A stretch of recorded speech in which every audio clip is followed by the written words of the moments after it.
others. So now that speed, when you're talking about, a lot of those records were pretty fast. They were tempo. very fast, 200 beats a minute. And how did you, I mean, because at a certain point, you run out of options to mix things in and out of that are that speed, that kind of go with it, right? I Absolutely. mean, you start to get up into that atmosphere, right? And you can only stay there for a little while anyway. Right, and the people can only dance so much. Right. So that's what I learned. I said, well, I could play an hour of new wave. I have enough records, but they couldn't keep up. I mean, it was it was a good workout by the time you did 6 songs in a row. So I learned that, but it became wonderful. It went over like gangbusters, and it became an expected part of the night. Yeah. And also the Supremes medley came out, and what I felt was that during the 60s we all grew up, but we never had a dance hall to go to and dance to those tunes, and they were great dance tunes. Right.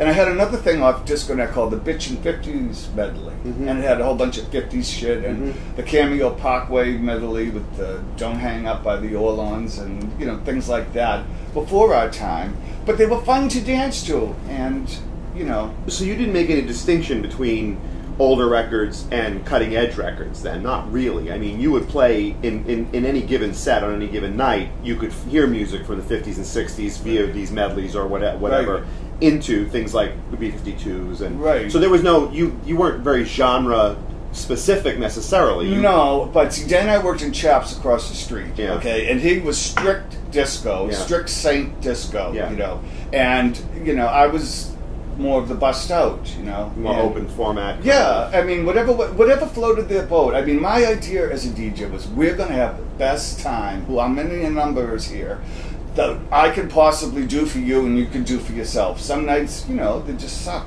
and some nights are like, oh my God, what happened?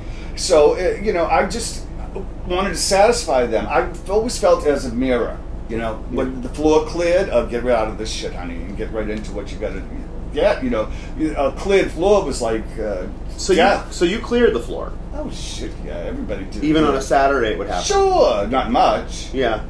But I mean, there was times when I'd take a chance. And were there just nights when you thought it was going to be great and it turned out to be so-so or disappointing? Or, I mean, did you have, were nights where you felt off and nights when you felt on? I always felt on. Yeah. And I always blamed them. But, it was just that, one time they had a beach party there, okay? And they advertised it and they filled the floor with sand, and they got, beach shit rafts and what have you. And it was a big build-up, and so everybody came in, and it was like in the winter, And, of course, nobody danced all night because nobody wanted to take their shoes and socks off and get in sand and then go out to the freezing cold. But we never thought of that, We thought this would be fabulous, right in the middle of winter, have a beach party. So it was one of those nights you played for music to have cocktails by, Yeah. But I still played the dance shit. Some people got on there, but it was rather disappointing from my point of view. Yeah. But, live and learn. We never had a beach party again. Right. And, but yeah, every DJ did, car crashes, 2 sneakers and a dryer mix. There wasn't anybody that didn't make mistakes like that. I mean, nobody was perfect. Well, I mean, also, I think that car crashes, I don't know, when I do T-dances and play a lot of this older stuff, I have a really hard time mixing a lot of that manual drum stuff, kind of neatly, because, like... Which, what are you talking, the old stuff? Yeah, the old stuff with manual drums, because let's face it, I mean, a lot like we're talking about Born to Be Alive, I mean, it's unless you do a really fast, quick 4-beat mix or something like that, it's almost impossible to keep things on, and I'm used to newer stuff being able to do longer overlays and things like that, so you kind of want to do longer overlays with disco records. Yeah. But I listen to tapes like Roy Thode's from Fire Island, and I listen to some of those tapes, and I go, these mixes aren't on. They're kind of like all over the place. He got it in there, but I remember being at the Saint, actually, and he was doing Flawless, and then he brought in Controversy by Prince. And it was an abortion of a mix if I ever heard one. And I was dancing with my lightman. We went down together, And he just looked at me, and he was like shocked. It was just so horrible. And then it went Controversy, and I said, well, maybe he did it like that, because, who knows? Well, and people will forgive it once they're into the song. If it's a good song, people forget about that mix, unless there are other DJs. Right. The rest of the night, it wasn't a bump in the night. Right.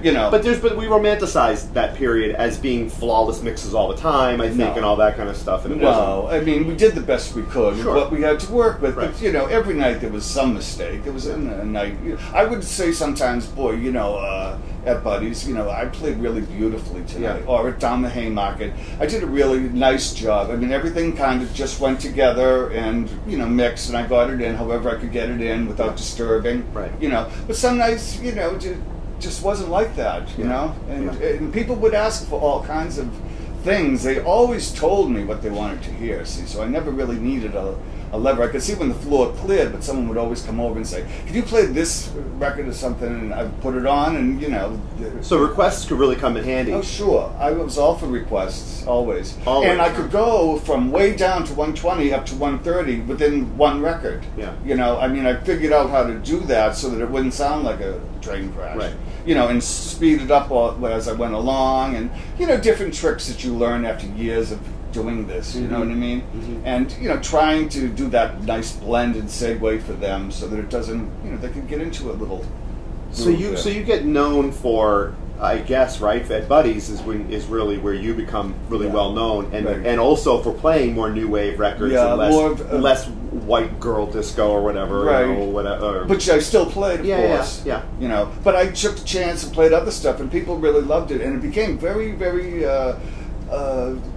fun to go to work because you had those little blocks of music. You could do a little new wave, you could do a little Supremes, you could do a bunch of disco, and then go back and do that, or, you know, put a slow song even in there. I used to end with slow songs at Buddies because, you know, Queens like to get together and, you know, I like, you know, embrace somebody and, you know, and do it like that. I remember Ian Levine brought over So Many Men, So Little Time from England, and he had heard about Buddies in England. Yeah. And I was really kind of flattered by that. But the two clubs he heard of were the Saint and Buddies. Yeah. So he went to the Saint on Saturday night and he gave Robbie Leslie So Many Men, So Little Time on a test press. And he had one for me. And he told me, as he gave it to me, he said, this was the hottest song at the Saint Saturday night. This was like a Thursday now, the following Thursday.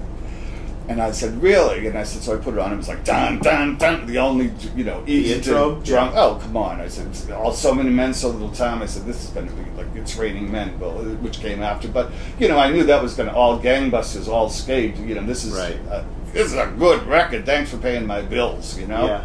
And I just put it on, and, you know, I think I did it in the name of love or whatever it was playing, you know, at the time, and I got it on quick. See, that's what I was good at. I could change things without, you know, having the promoters wait. So when they came to Buddies, you know, they didn't have to wait long. They didn't have to wait too long to hear and see the reaction of their thing, you know, and that's how I got the Billboard reportership, I think, quite quickly, you know, and...